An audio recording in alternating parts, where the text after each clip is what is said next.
Hi, it's Alex from Groovy Entertainment. Today we got another book on tape to play for you. Today's book is The Wooden Horse from 1985. So let's get started.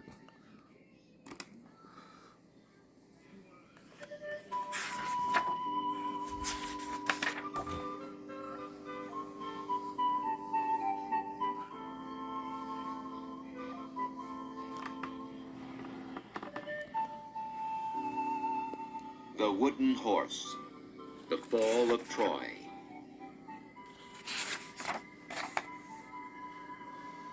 High on Mount Olympus, three goddesses were arguing. Athena, Aphrodite, and Hera each wanted a beautiful golden apple bearing the words, "For the fairest." Hera turned to her husband, Zeus, the most powerful god of all, and said, "Tell the others that I am the fairest." But Zeus knew that if he chose Hera, the other goddesses would be angry. So he said, "Go to Mount Ida and let Paris make the judgment. He is as good a judge of beauty as anyone."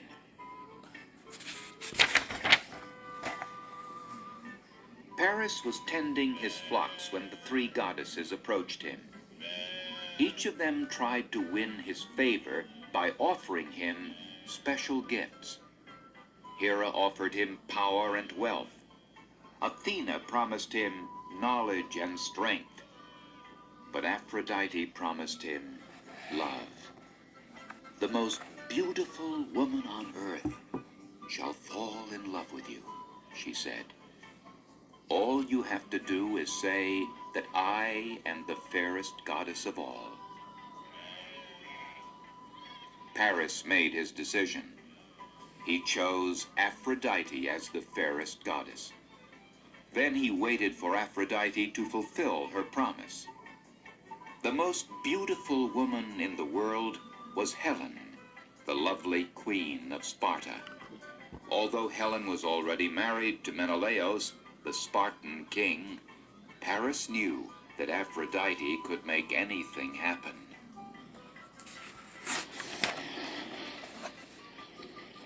Paris went to Sparta to visit the king and queen. Menelaus greeted him warmly, for it was the custom to treat each guest like a close friend. But Aphrodite, the goddess of love, made Helen fall in love with Paris.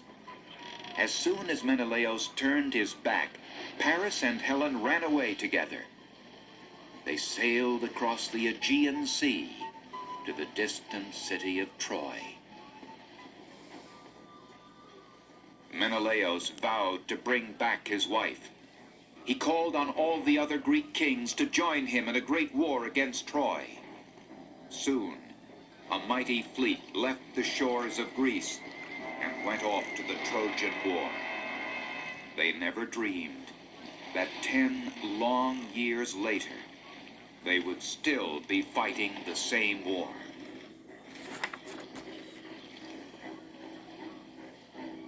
The great city of Troy was surrounded by a mighty wall. No matter what the Greeks did, they could not get inside.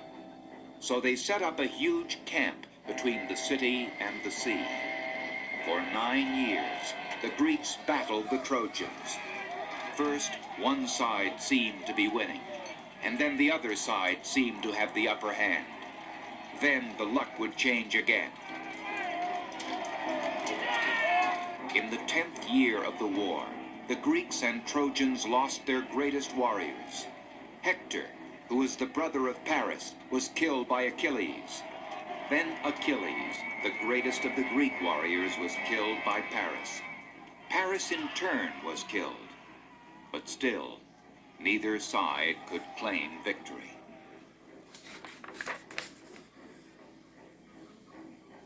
The Greeks were more determined than ever to destroy Troy. "There must be some way we can get inside the city gates," said Odysseus. Odysseus was the king of Ithaca and one of the cleverest men in all of Greece. "We must build a wooden horse," he decided. "It must be large enough for our greatest warriors to hide inside. The work was begun at once. A huge platform was made on which the horse would stand. Then a skilled wood carver began shaping the horse's head and neck, as well as its feet and legs. From the distant walls of Troy, the Trojans could not see what was going on in the Greek camp.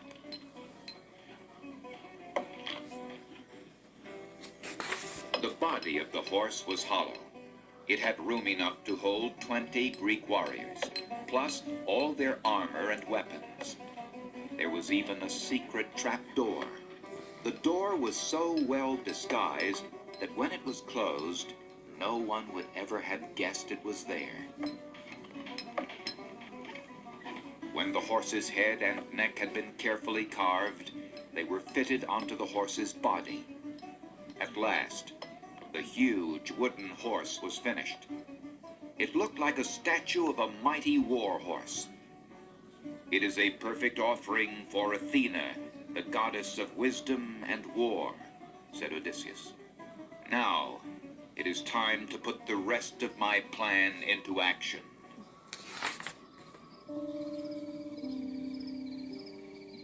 "20 of the best Greek warriors were chosen. Among them were Menelaus and the crafty Odysseus. If they failed, they would be killed by the Trojans. But if they succeeded, Troy would be burned to the ground. That night, the 20 men hid inside the horse. The trapdoor was closed tightly behind them. The rest of the Greek army broke camp and set sail in their ships. As the sun rose, the Trojans looked out across the battlefield. Clearly it seemed that the Greeks had given up. They had deserted their camp and left for home. Even now, their sails could be seen disappearing over the distant horizon.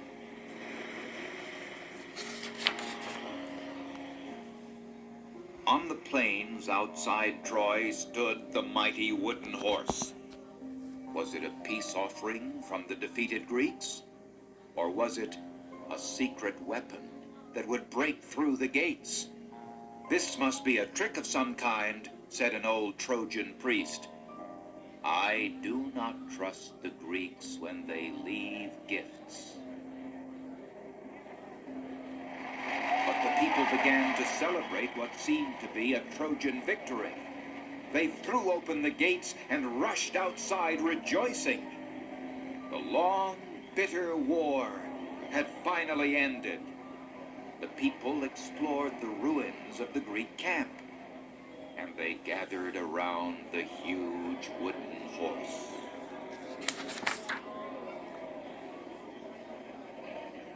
"Get back!" cried the old priest. "Can't you see that this is a trick?" Then some of the people said, "Perhaps the old priest is right." Others cried, "No! If this is a peace offering from the Greeks, we should bring it inside." But someone else shouted, "Let's burn it to ashes right where it stands."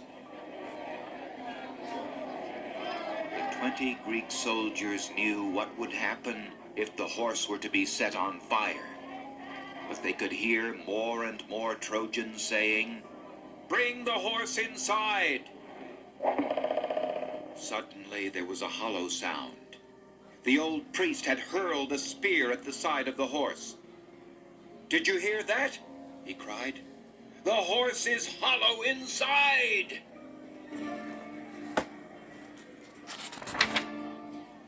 But Odysseus had thought of everything. At that very moment, a Greek soldier stumbled forth, his hands tied behind him. "Take pity on me," he cried. "My own countrymen tried to kill me before they set sail, but I escaped. They planned to offer me as a sacrifice to the gods, to guarantee themselves a speedy journey home." The Trojans saw his tears, and they believed his story. the soldier told them about the wooden horse. "It is a tribute to the goddess Athena," he said. "Odysseus hoped you would burn it, for that would bring Athena's anger down upon your city. He purposely made the horse too big to fit through the gates of Troy. He feared that if you took it inside the city walls, Athena would smile upon Troy instead of Greece." "It is a trick!" cried the old priest. "Do not listen to those lies!" But as he spoke, two huge and terrible serpents came out of the sea. They slithered up onto the beach and headed straight toward the old priest. Then they coiled themselves around the old man, squeezing the life out of him. "This must be a warning from the gods," cried the Trojans. "If we destroy the horse, as the priest wanted us to do, our fate will be the same as his." Then they set about the difficult task of getting the huge wooden horse into the city. They had to take down part of the wall to do it. Then they dragged the horse inside and rebuilt the wall.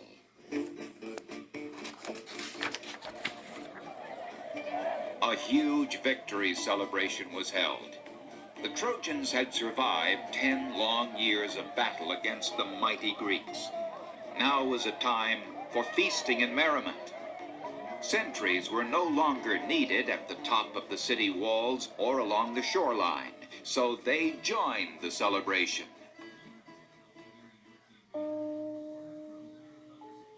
It was late at night when the Trojans finally went to sleep. Then the Greek soldier went to the wooden horse and opened the secret trapdoor. Out slipped the Greek warriors who had been hiding inside. Odysseus was first, followed by Menelaus and the others. Their helmets and shields reflected the soft glow of the moonlight.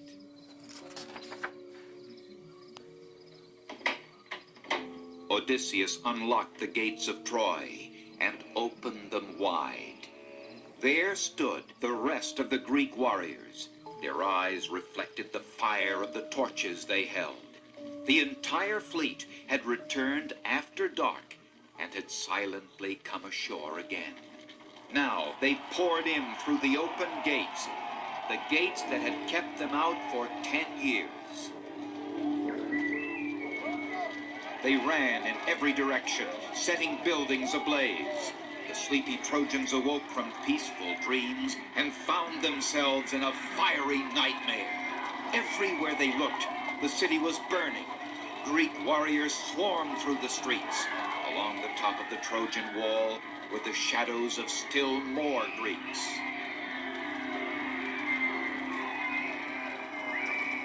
The Trojans scrambled about searching for helmets, shields, and swords. Some of them were cut down before they could arm themselves. Others managed to find spears or knives, and they did their best to defend themselves. But there was no time to form a plan of battle. The Greeks swept through the city. King Priam and Queen Hecuba knew that there was no hope of saving their city. They fled to the temple of Zeus in the inner courtyard of their palace. But the Greeks broke down the front door and quickly surrounded them. Priam was killed, and Hecuba was taken captive.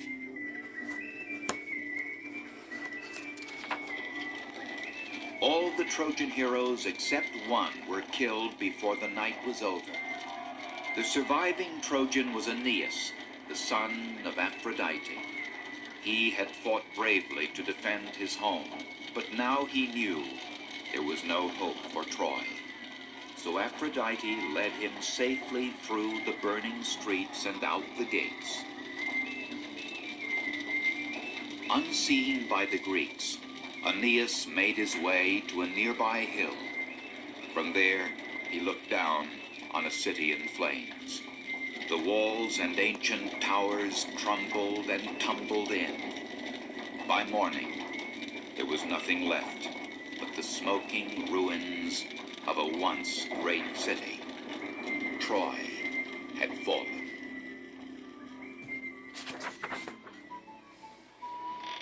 And what of the lovely Helen, for whom the Trojan War had been fought?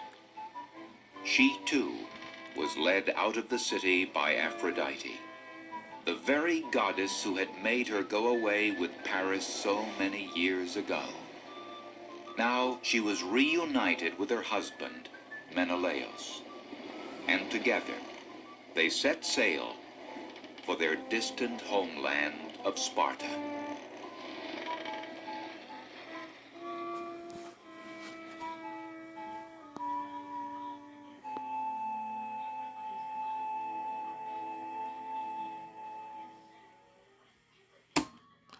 So that was The Wooden Horse from 1985. So if you like, subscribe, share, and comment, and have a groovy day. Our next video will be The Presidents.